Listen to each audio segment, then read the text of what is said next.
All right, beautiful people. This is Matt, aka Truth, Day and Night Podcast, and we're coming to you live via Zoom, via Facebook.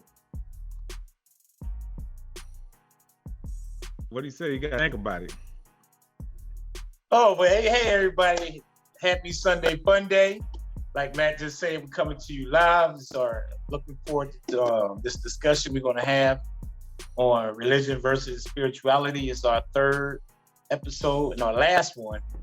So this one should be good. So, please, guys, if you feel like you want to intervene, or not intervene, but interject or let us know, please comment, call in, let us know what you feel about this, because it's always a touchy subject. And I know a lot of people have different opinions about it. So we don't want to make this into a big debate, who's right, who's wrong. We just clearly all putting our opinions out there on how we feel about it. So we really would like for you guys to be engaged with this conversation and just call in and give us, what you feel, how you feel about it. Looking forward to hearing what everybody else's opinions are on this subject.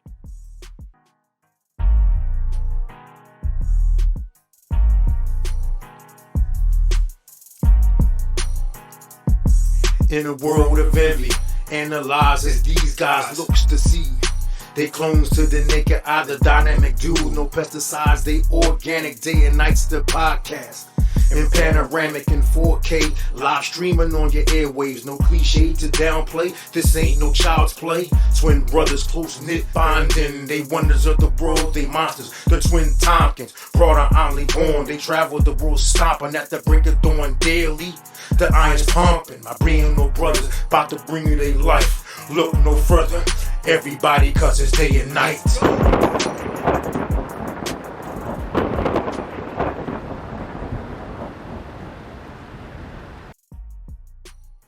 All right, so this is going to be our first time doing. This is going to be our first time doing this.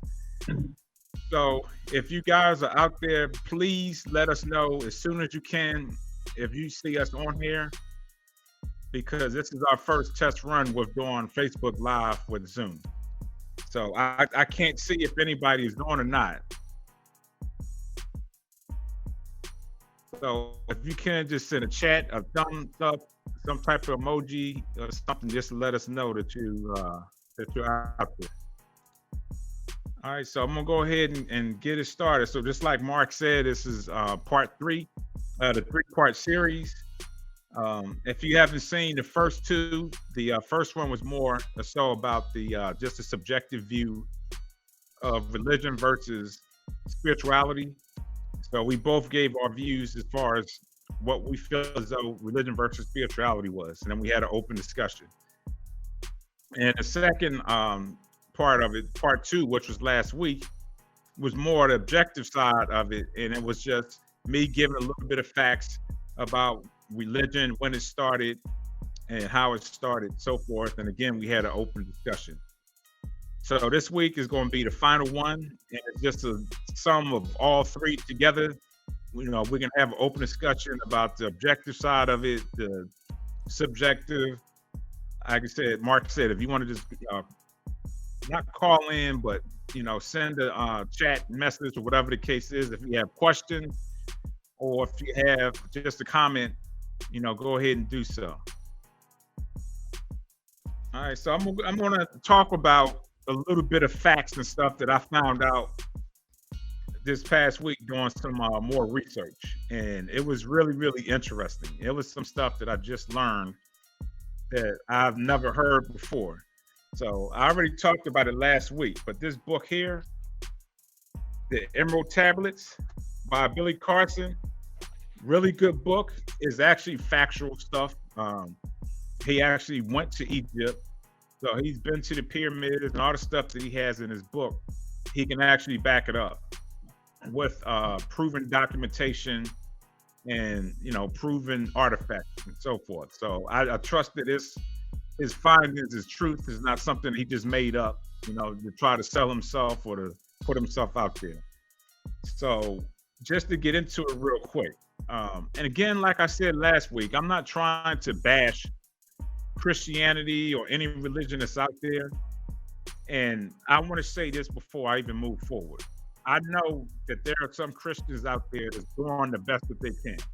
You know, they actually take the faith, they believe it, they believe the religion and doing everything they can, you know, to do good with it. So we're not speaking on those are the people that actually do that. I'm more or less talking about the entirety of, you know, religion and what it is. So just going forward, just keep that in mind. So in this book, you know, Billy Carson talks about Jesus, the time he began, what he was a student of, and so forth. And last week I mentioned that a little bit when I said he actually went to Tibet and he went to India, and he was actually a student of the Reiki and manifestation. And he actually learned about reincarnation and so forth. So in his book, he talks about Thoth, which was a guy that was 30,000. He actually was 16,000 years before Christ came. So it was 50,000 to 36,000 BC. And basically Thoth, which is his name, he was the highest priest of ancient Atlantia. And he was trained by his father, which his father's name was Atlantis. And he actually ruled and developed Kim, which is Egypt. Back then, Egypt was called Kim. And he actually had a total of 15 emerald tablets.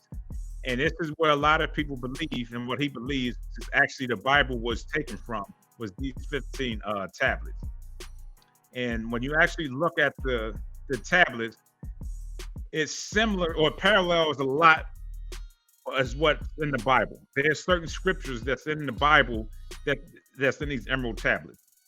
So he believes that Jesus actually was either Thoth, or he was a student of Thoth, or he was actually the son of Thoth. So it's really deep information.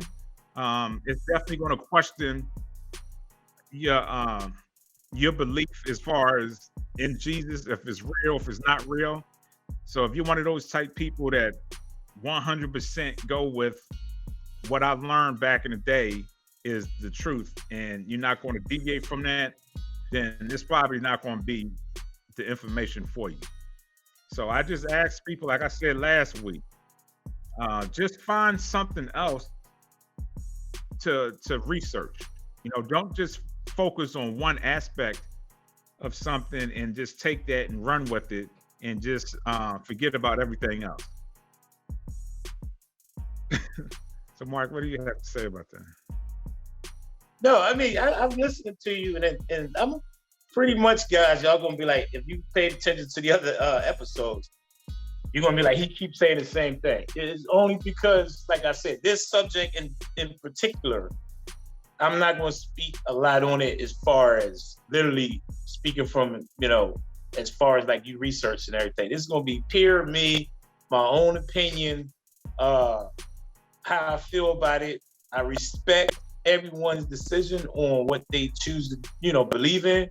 So I'm just going to reiterate again what my belief is. You know, I'm not, I hate to say the word Bible thumper because I think that's a bad way to present it, but I'm not somebody that's into the Bible that read it and quote it and recite it to people, you know. So a lot of people probably going to be like, well, why are you on here talking about it? You don't even follow. So what should we take out of your point of view? Again, my point of view is like I say it is. You know, I have my belief. I believe in God. I know there is a God. I believe that I pray every day. I keep them, as everybody say, you know, as my friends tell me, have a relationship with God. So on my perspective, the way I do it is I get up, thank you, Lord, for waking me up this morning. Thank you for letting me see another day.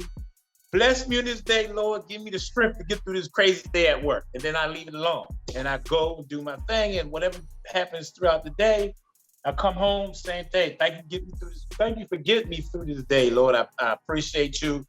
Thanks, you know, giving me the strength, the courage to, you know, to be able to make it to another night or day, so to speak. So That's as far as I go. So my point I'm trying to make out of all of this is that's as far as I go.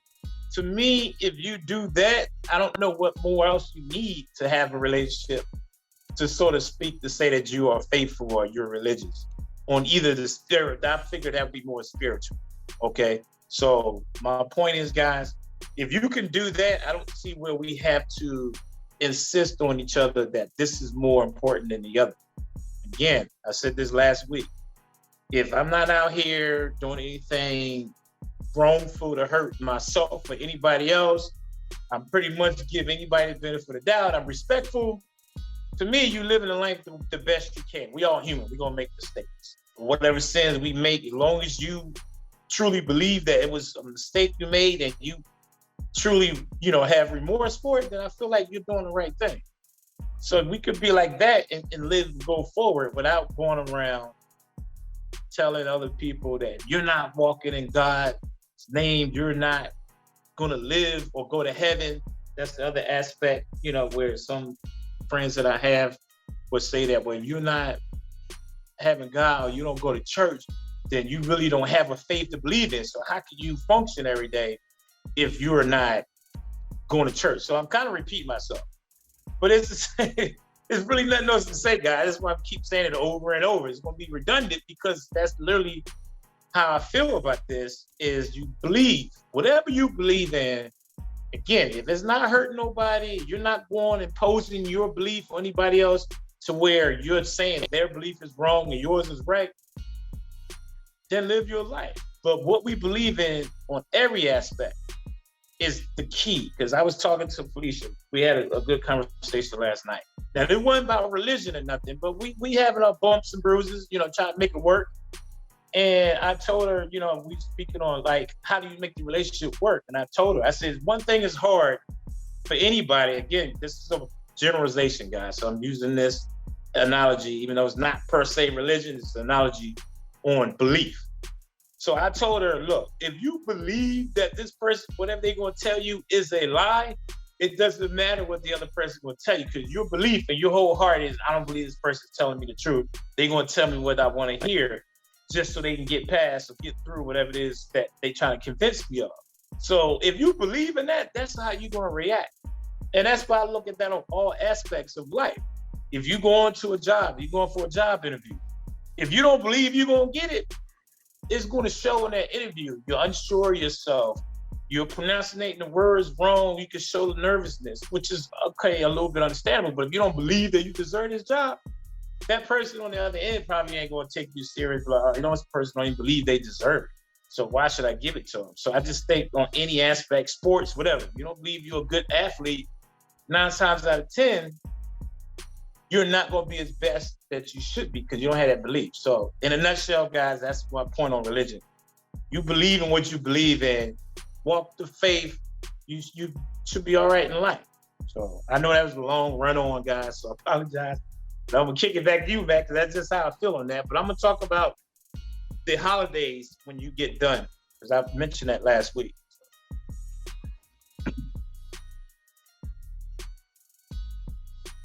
No, that wasn't bad at all. So I don't know. I don't want to come across. I don't know to you if it seems like when I'm talking about it, it seems like I'm against Christians per se. And I just remember the conversation I had with Chris. He was like, "I don't know, Uncle Matt. It seemed like you kind of get kind of upset or riled up when you talk about Christians. Is everything all right?"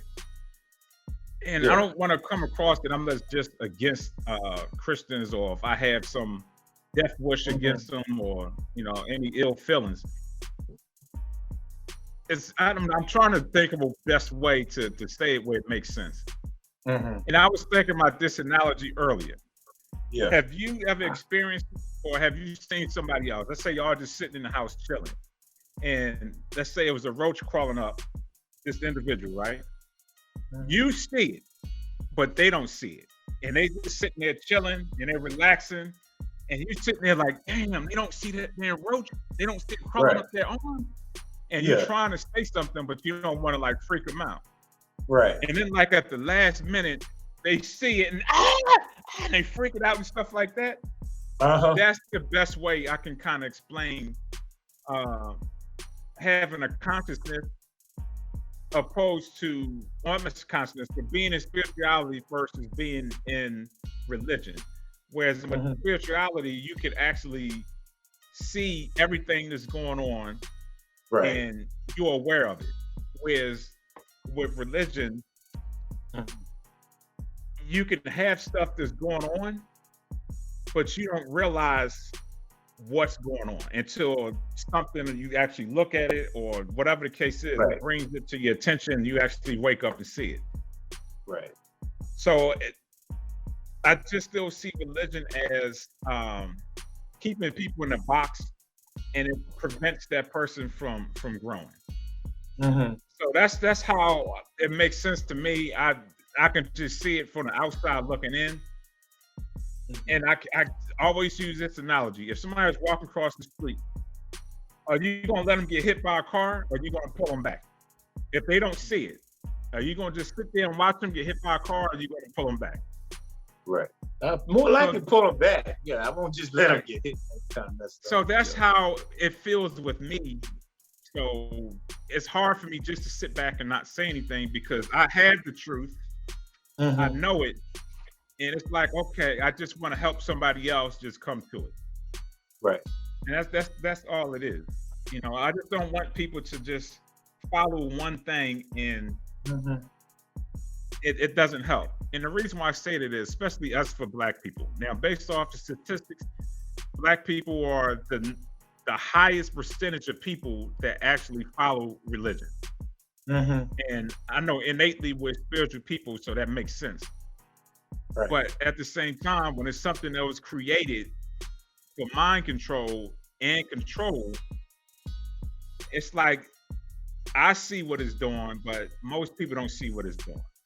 And that's my biggest thing. And don't put your eggs in, like I said, in just one basket, and just Right. believe that, okay, this is the only way, this is one all be all. That this doesn't make sense to me. I mean, it's over what? It's 2023, and after all this time, we still struggling the way we are. So again, that tells me something is not clicking. It's either what is you're following, or is it you? So 83% of the world population follows some form of religion. And right now we're in a state of flux. With all the stuff that's going on, my question is, how is it we're almost at war, dealing with poverty, dealing with all the stuff we're dealing with, if 83% of the world follows a religion? So that's what I'm saying. Is like, it's eye opening. At some point, we have to stop and look and say, okay, something is not working. And So, that's where. Go ahead. So I guess in a sense, before I lose my train of thought, in a sense, it's like you're saying they sleepwalk. Like, Exactly. they walking, but they not awake to see what's really going on. So they kind of sleepwalking, and they seeing and believing, but they not opening their eyes and go, oh man, this is reality right here. I was sleeping before. Exactly.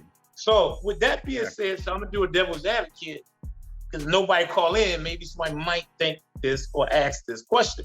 So let's say they awakening, and then they realize that, okay, what's the next step? What happens from there once you do open your eyes?